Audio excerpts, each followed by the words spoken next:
This is Newark's Penn Station corridor. It's home to plenty of homeless people in the city.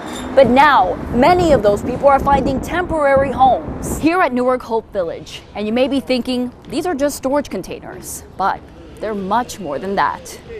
According to a recent nonprofit report, there are over 1,800 homeless people in Newark. That's almost 2,000 people who don't have a safe place to sleep at night or a decent bathroom to use. Within the Penn Station corridor, we know that that population is our most at-risk population.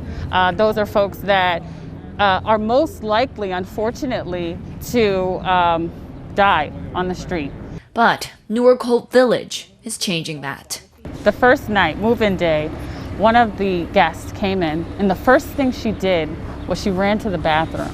And she looked at the bathroom and she said, "This is beautiful.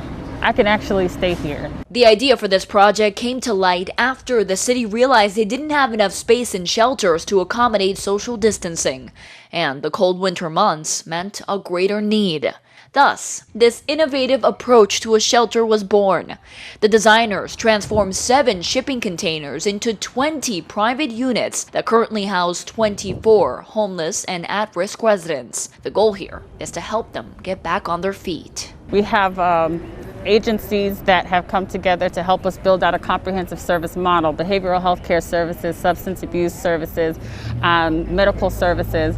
We also have the Newark Housing Authority that partnered to provide housing vouchers. Vouchers that could mean a permanent home. We're working with folks to try to hurry to get all their application documentation together so that once this program ends, we can transition them into their own spaces, into their own apartments. But for now, the shipping containers have been transformed into safe and dignified spaces. Because of COVID, we're only placing one individual in a room unless they are a couple. There are also 4 bathrooms and a handicap accessible unit.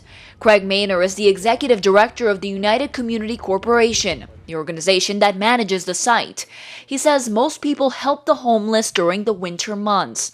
And although it's appreciated, the problem extends beyond that. People are still struggling, and I don't want us as a community, as a society, to forget that just because it's warm outside doesn't mean that it's pleasant outside. And we should do whatever we can to make sure people have a home to go to and are safe and secure in that home. The folks here tell me that if they're able to receive substantial donations, they'll expand this Hope Village and then replicate it throughout the city.